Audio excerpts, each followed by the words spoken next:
말씀과 은혜를 나누기 위해 제작되었습니다.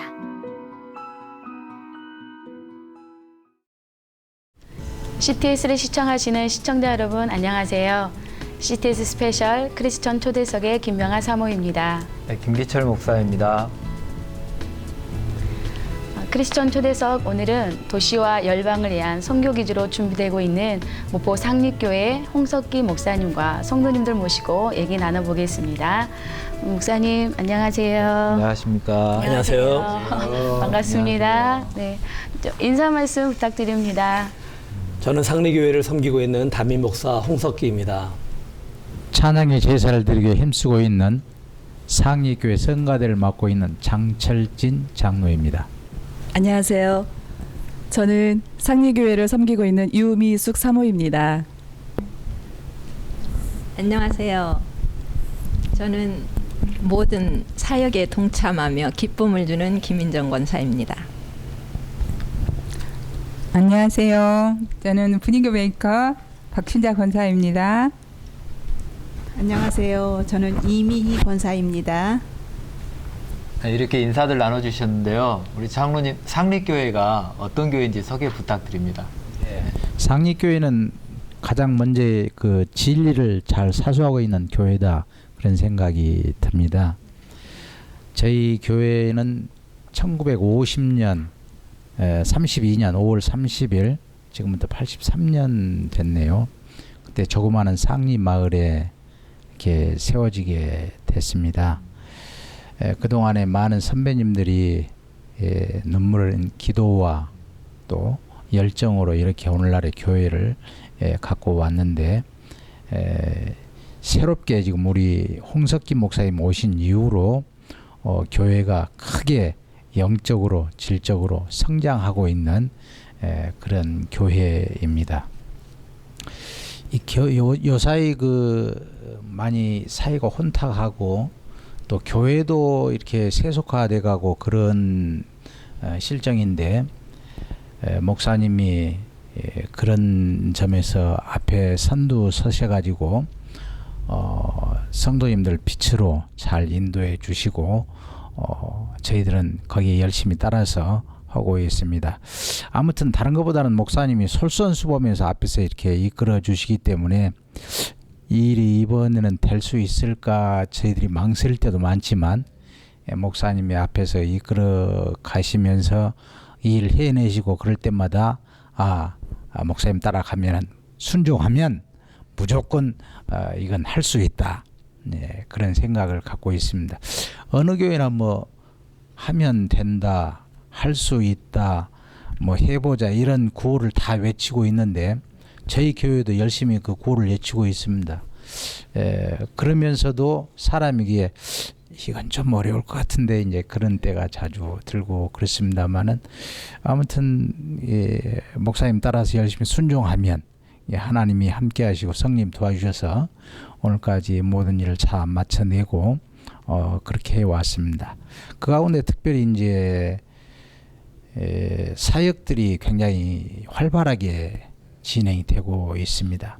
이 사역은 지도자반이 약 1년 정도 걸리는 지도자반이 있거든요. 확신마음부터 시작하면은 이걸 마치고 나면은 졸업하면서 사역을 한 가지씩 이제 이렇게 자기들이 만들어가지고 하게 됩니다. 그래서 이 지도자를 졸업한 사람들이 사역을 이렇게 하게 되는데, 이제 노방전, 수요 노방전도 또 새벽전도 또 양을산전도 이제 목포역 주먹밥 사역, 이런 이제 전도의 직접적인 사역들이고, 이 외에도 이제 에덴원, 해피실버, 아동원, 여기에 가서 또 열심히 또 이렇게 저희들이 하고 있고, 또 이제 불우이웃 그 주민들에게는 김장김치 담아주기, 또 불이웃 돕기, 이런 것들을 통해 가지고 아주 활발하게 그 사역을 감당하고 있는 그런 교회이고 그렇습니다. 요사이 특별히 이제 목사님이 말씀으로 잘 가르쳐 주시고 또 이렇게 기도에 열심히 할 수 있도록 해가지고 저에게는 아주 뜨겁고 성령이 충만한 그런 교회입니다. 그래서 이 자원하는 마음으로 뭐다 이렇게 열심히 잘 하고 있습니다. 저희들 새생명 축제가 이제 9차 새생명 축제가 되어서 많은 사람들이 이제 열심을 하고 있습니다만은 특별히 직분별 초청자가 있어서 담임 목사님이 10명 이상 초청으로 이제 가장 많이 이렇게 솔선수범해 주시고 그 외에 직분별로 이제 장로인 저는 이제 5명, 권사님들은 3명 뭐 이렇습니다만 거기 또 한 성도가 두 영혼을 전도하는 일 여기에 최선을 다하고 있고 8월 3일부터 가는 8차 낙도 선교회 여기도 또 자원하는 자들이 많아가지고 열심히 또 가서 낙도 선교도 하고 그렇습니다. 목사님께서 하시는 여러 가지 사업 중에 제가 가장 크게 느낀 것은 전도와 선교다 그렇게 생각하고 있습니다. 좋은 교회를 섬기게 돼서 정말 저는 행복하고 기쁩니다. 장로님께서 이렇게 정말 교회 사역들을 많이들 말씀해 주셨는데 또 말씀하시는 가운데 목사님에 대해서 자꾸 막 자랑을 하고 계세요. 예. 또 특별히 우리 성도님들이 목사님을 향한 애정이 정말 특별하다고 들었는데 우리 또 홍석기 목사님은 어떤 분이신지 또 말씀해 주셨으면 감사하겠습니다. 우리 목사님은요, 자랑하실 게 너무 많아요. 근데 정말 제가 정말 그 은혜로운 설교 말씀과 그리고 또 힘 있는 찬양, 믿음의 본이 되시는 모습 모두 자랑하고 싶어요. 근데 특히 이제 기도로서 성도들을 위로해 주시는 우리 목사님에 대해 이야기를 하고 싶습니다. 사실 제가 난소암과 소장암으로 2번의 신화를 겪었는데요. 목사님의 기도로 이겨낼 수가 있었습니다.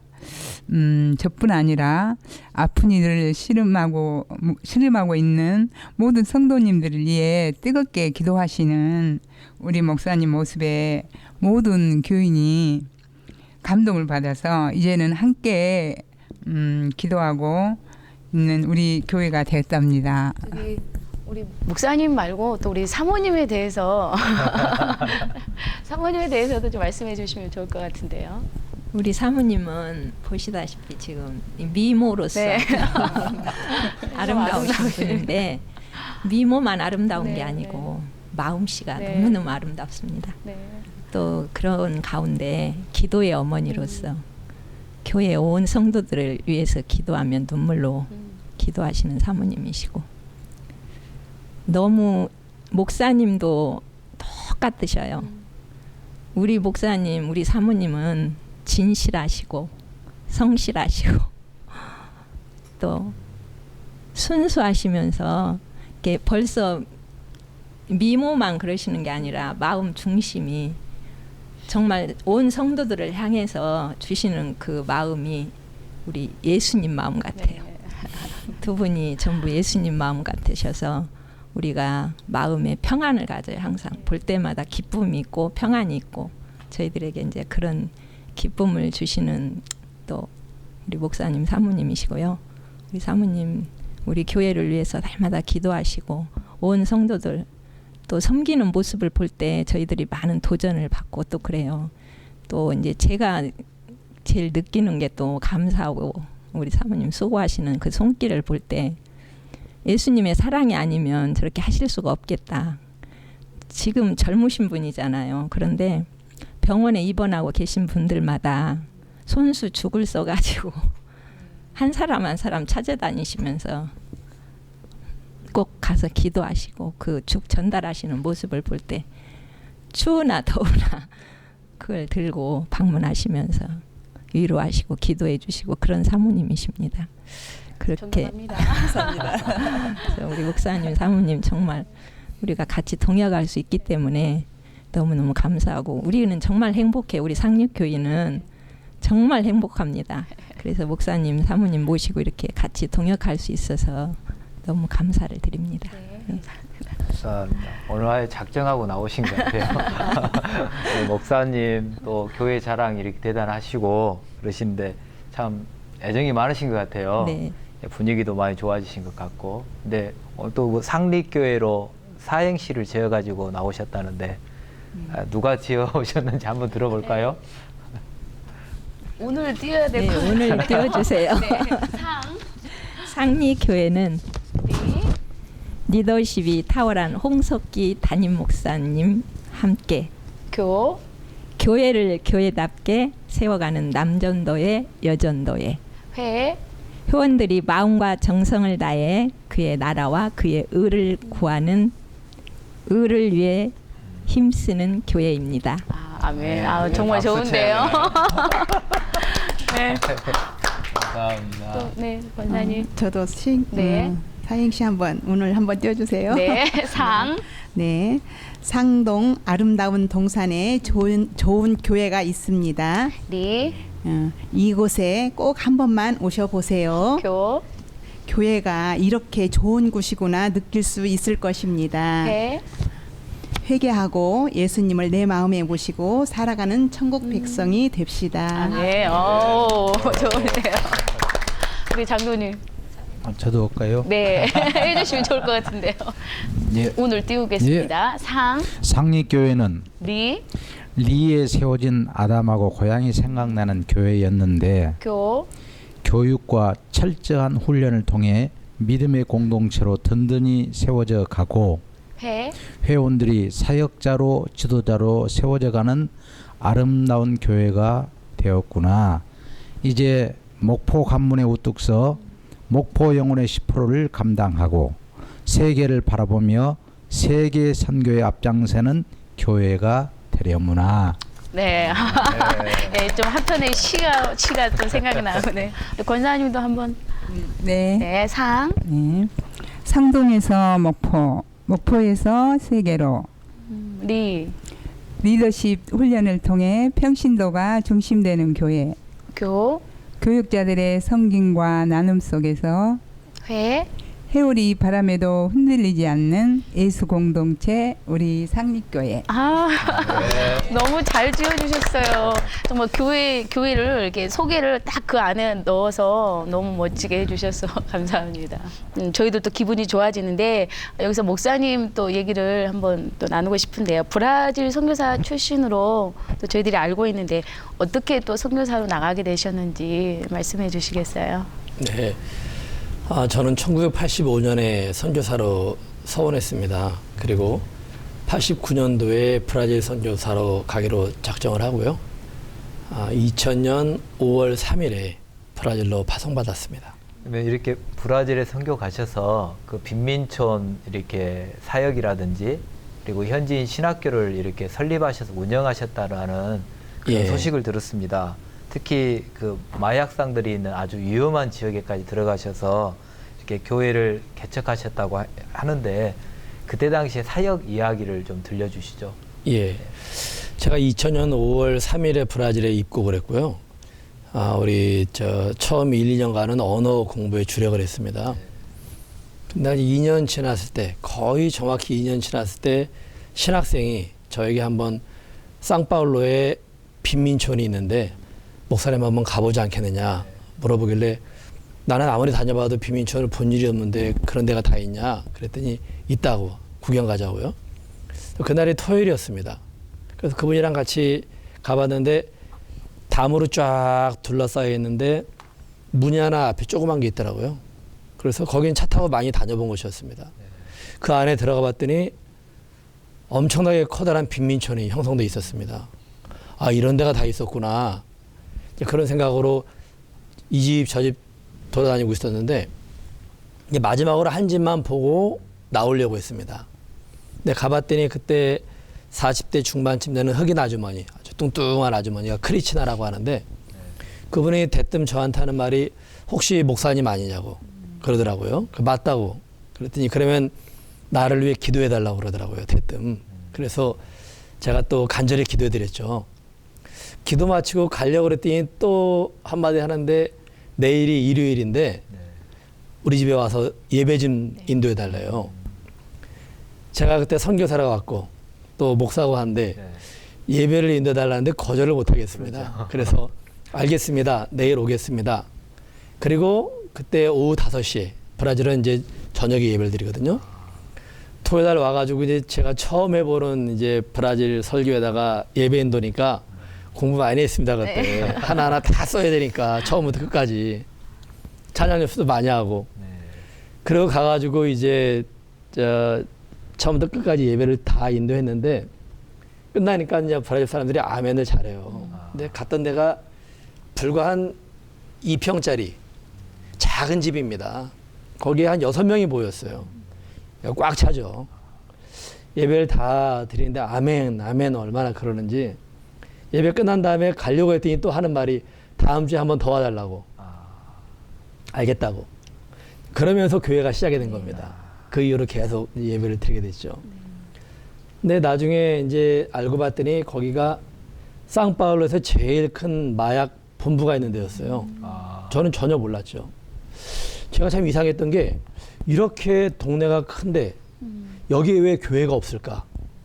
참 이해가 안 됐어요. 상파울루도 상당히 그 큰 마을에는 교회가 다 들어가 있거든요.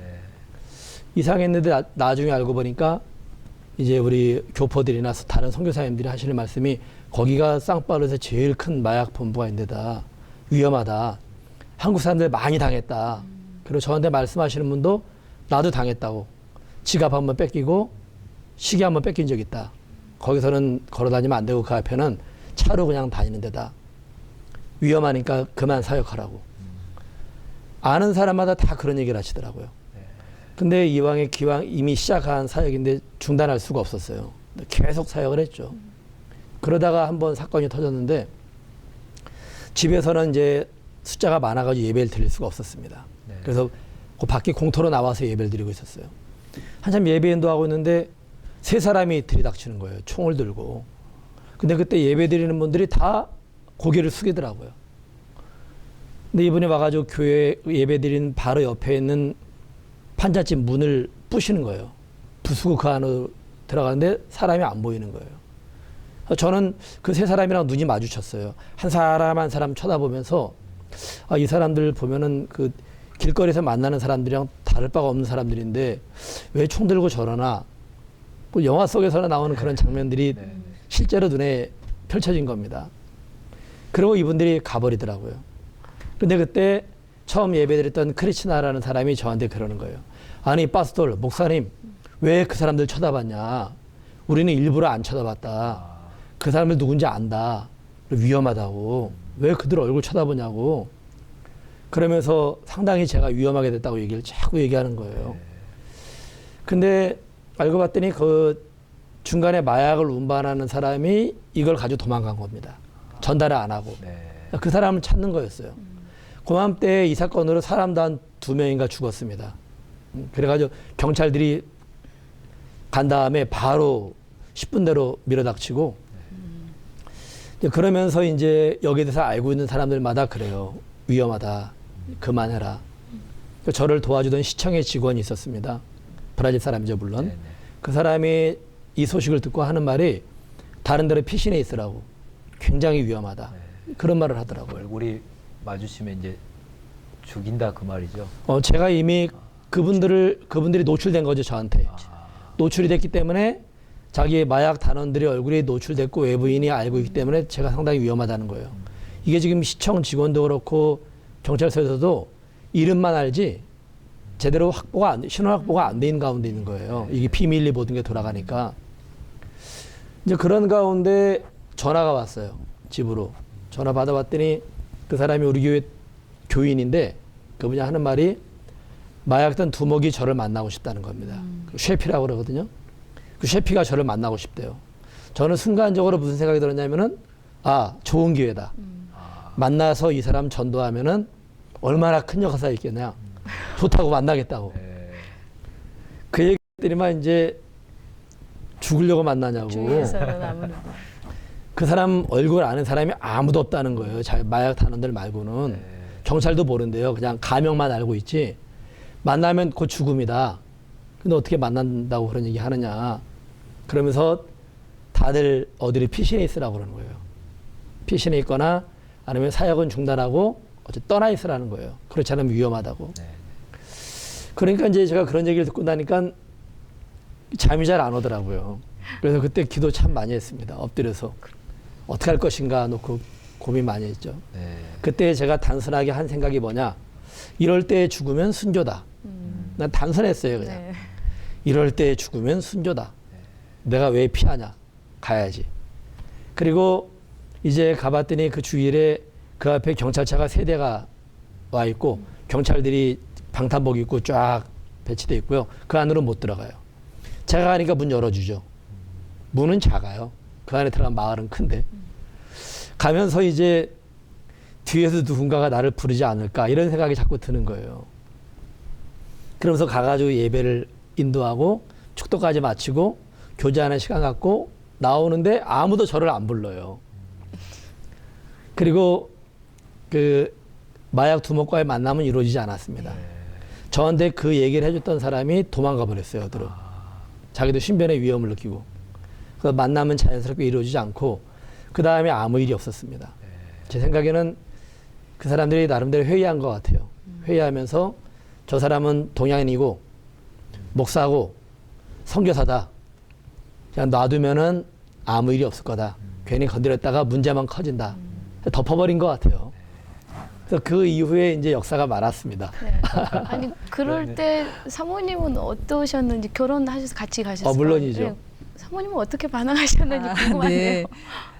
저는 이제 기본적인 마인드가 선교대 마인드가 있어요. 그래서 네. 목사님이 하자는 말에는 네. 한 번도 불순종한 적이 없어요. 네, 네. 근데 저한테 가시기 전에 유언장을 남기고 가셨어요. 이게 사실이기 때문에 제가 말씀드리는 네. 거예요. 내가 죽으면 순교다. 항상 순교 정신을 저희들한테 심어주는 거예요. 저한테도. 그래서 저는 아직 준비가 안 됐는데 나는 좀 더 오래 살고 싶은데. 근데 아유, 목사님은 예, 순교에 대한 그 영광스러움을 항상 어떤 그 순수하게 갖고 계세요. 그래서 저도 믿음의 분량이 저기까지 사야 되는데, 그래서 저도 이제 그런 면에서 정말 예, 부러웠었고요. 근데 그때는 예, 정말 유언장을 예, 저한테 줬어요. 진짜. 예, 죽으면 순교다. 그리고 이렇게 예, 그런 각오로 살아야 된다. 그러니까 항상 이 마음의 상태를 예, 전달해주고 이렇게 정신 바짝 차리라고 그래요. 예, 그러니까 조금만 제가 흐트러져도, 그러니까 저는 조금 자유롭게 살고 싶은데 항상 따라가야 되니까요. 그러니까 항상 이렇게 네, 예, 저는 예, 그 뒤에서 따라가는 네. 그런 아내로서 역할을 예, 저 나름대로 잘 했다고 생각하는데 하나님 보시기에는 모르겠습니다. 네, 아무튼 그렇게 죽을 위험도 여러 번 또 넘기시고 하셨는데, 또 사역하시면서 많은 또 은혜의 역사들이 일어났을 것 같아요. 어떤 열매들이 있었는지 또 말씀해 주시겠어요? 예, 그때 이제 제가 잊을 수 없는 게 저는 어쨌든 외부인이고 그리고 또 동양 사람이고 그리고 뭔가 선교하러 주러 온 사람이거든요. 그러니까 주민들이랑 이제 교감 갖기가 어려웠어요, 실은요. 어떤 데 가면은 저한테 손 내밀면서 웅이알 달라고, 한 푼만 달라고 그러는 거예요. 그런 애도 있었어요. 그러면 나는 목사님이야. 목사님한테는 돈 달라고 그러는 거 아니야. 얘네들이 나가면 다 이렇게 돈 달라는 애들이거든요. 그 동네에 그 쌍파울레 유명해요. 목사님한테는 기도 부탁하는 거야. 앞으로 돈 달라고 그러지 마. 어쨌든 교감이 잘 안 되고 있었는데 한 번은 예배 드리는데 비가 오는데 비가 엄청나게 오더라고요. 비가 집 안으로 막 들어오는 거예요. 빗물이. 물 퍼내고 난리 났습니다. 근데 다른 사람들은 자기네 집에 물 안 들어오면 안 도와줘요. 브라질 사람들은 구경만 해요, 그냥. 근데 저는 비 맞아가면서 구두랑 다 완전히 젖어버렸죠. 한 1시간 넘게 계속 물 퍼냈어요, 같이. 그리고 또랑 파는 같이 파주고. 그러면서 교감이 많이 이루어졌던 것 같아요. 예. 그리고서 바로 얼마 안 있다가 예배당 건축이 들어갔습니다. 그 예배당이 거기 한 어른들 70명 들어가면 꽉 차는 데예요. 해놓고 화장실 만들어 놓고. 근데 한 달도 안 돼가지고 앉을 자리가 없도록 꽉 차고 뒤에 서 있고 창문 밖에서 사람들이 예배드리고 이럴 정도로 가득 차게 그렇게 예배드리게 됐습니다. 브라질 사람들이 단순하니까 잘 모여요.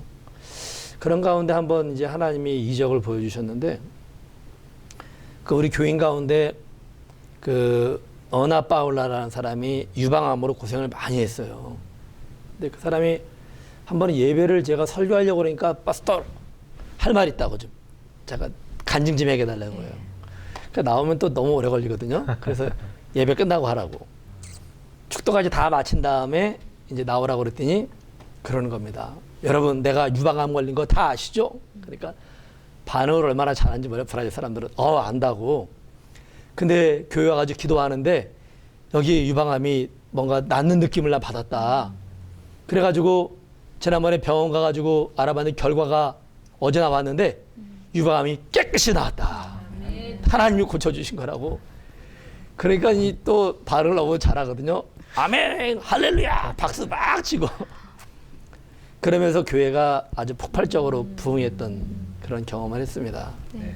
그런 교회가 또 부흥도 하시고 그러면서 조금 전에도 질문했었지만 신학교도 세우셨잖아요. 예. 근데 그 신학교 사역하시면서 있었던 이야기도 좀 해주시면 감사하겠습니다. 예. 제가 합동 측의 GM에서 선교사로 파송됐습니다. 네네. 파송될 때만 하더라도 브라질 상파울루에만 20가정이 넘게 있었어요, 이미. 한인들이요? 아니요, 그게 선교사님들. 우리 GM에서 선교사님들만. 전체 합치면 훨씬 많죠. 그래서 제가 지부회의에 한 달에 한 번씩 있는 지부회에 참석을 하는데 갈 때마다 항상 회의 내용이 뭐냐면은 신학교를 세우자 하는 내용이었어요. 제가 이제 처음부터 그럴 순 없었고 몇 달 지난 다음에 아니 이거는 이미 7년 전에 가결이 된 건데 7년 전에 신학교 세우자고 가결이 됐고 그러면 추진하면 되는 거지. 제가 벌써 몇 번째 이 얘기 듣는다. 회의할 때마다 신학교를 세우자는데 왜 안 세우냐. 그랬더니만 그 당시 지부장이 돈이 있어야 세울 게 아니냐 그러시더라고요. 그래서 저는 원칙적인 얘기만 했어요. 신학교를 세우는 게 하나님의 뜻이고 지부에서 이미 가결을 했고 추진하면 되는 일이지 왜 자꾸 회의만 하냐. 그랬더니 지부장이 기분이 안 좋았나 봐요. 그걸 몰라서 그러는 줄 아냐. 그러면 홍 목사가 한번 해보라고. 자, 우리 홍석기 목사님을 브라질 신학교 설립위원장으로 추대합니다. 반대하는 분이 손 들어보십시오. 회의를 원래 그렇게 하는 거 아니죠. 반대하는 분이 손 들어보십시오. 손 안 들잖아요. 그럼 만장일치로 가결됐습니다. 이제부터 홍석기 목사가 신학교 한번 세워보라고. 그러는 거예요. 그래서 기분이 나쁠 만한 상황이지만 전 그랬습니다. 제가 지금 이렇게 위원장 될 만한 입장은 안 되지만 지부장님이 세워주시니 감사함으로 받겠습니다. 그러나 제가 만약에 위원장으로 일을 추진한다면 추진하기 어려움이 많이 있습니다. 그래서 가장 선임이신 양승만 목사님, 그분이 유명한 분입니다. 아마존 신학교도 하시고요. 이미 70이 넘으신 상태예요. 그날 연세가. 양승만 선교사님을 위원장으로 세우시고 저를 총무로 세운다면 일은 제가 다 하겠습니다. 그러나 앞에 내세우는 분이 명망이 있고 또 충분히 사열하신 분이 앞장을 서셔야지 제가 앞장서면은 이거는 보기도 안 좋습니다. 그러니까 저를 총무로 하고 양승만 선교사님을 위원장으로 해서 일은 제가 추진하겠습니다. 그래서 그럼 마음대로 하라고. 그래가지고 우리 파송한 교회들 20명 넘는 가정에 교회에 편지를 다 썼어요. 편지를 다 보냈습니다.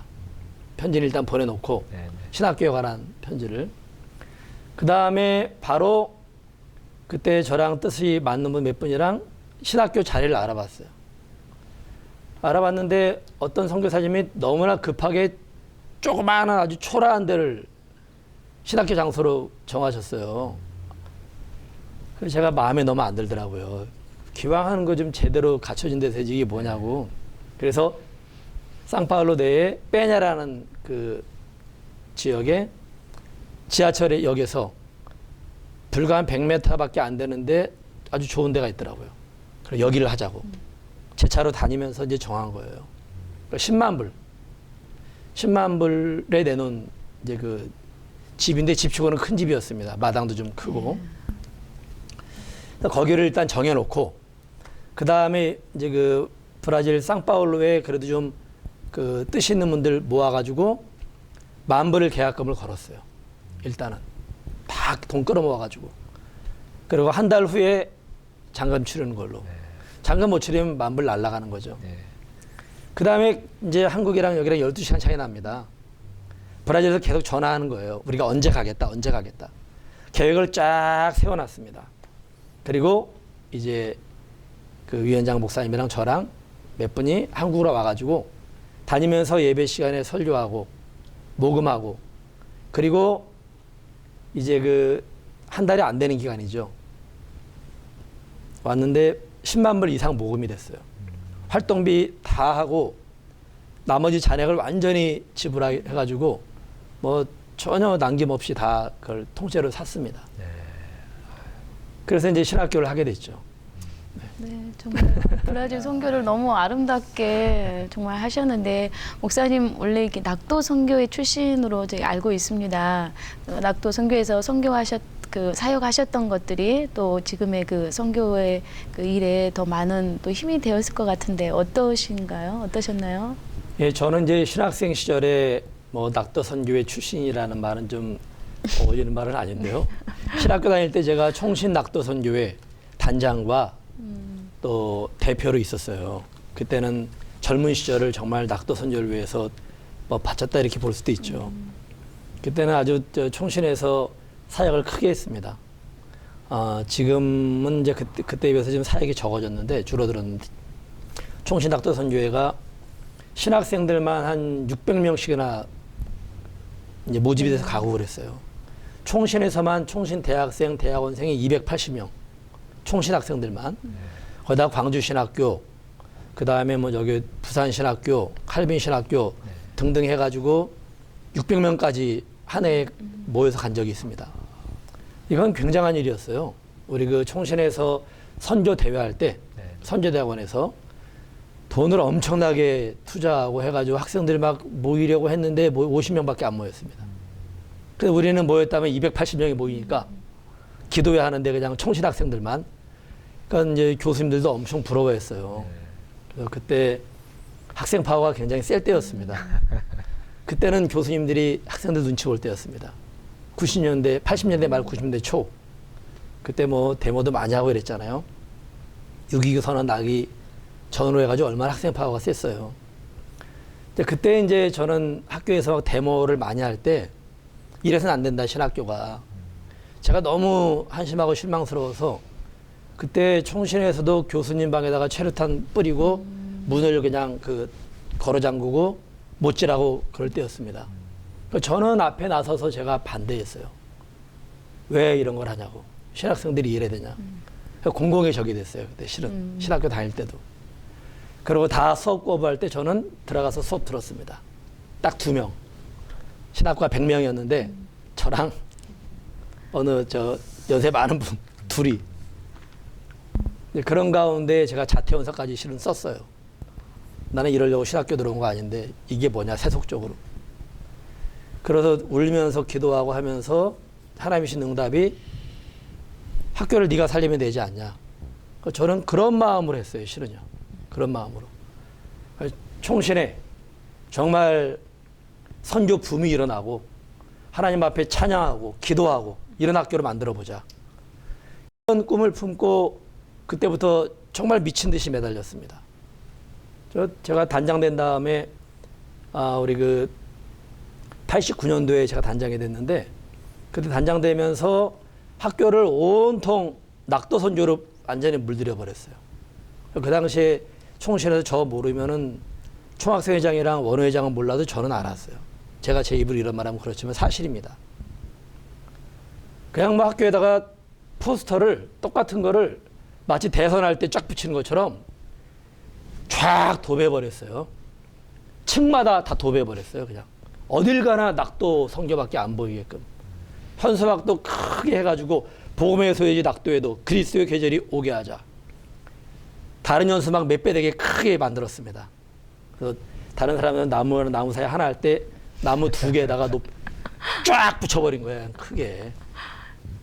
그리고 이제 그때 모집에 이제 총신 학생들만 300명 모집에 들어가고 288명 모집됐어요. 그 전만 하더라도 가장 많이 모인 게 120명이었는데 그때 목적은 어디 있느냐?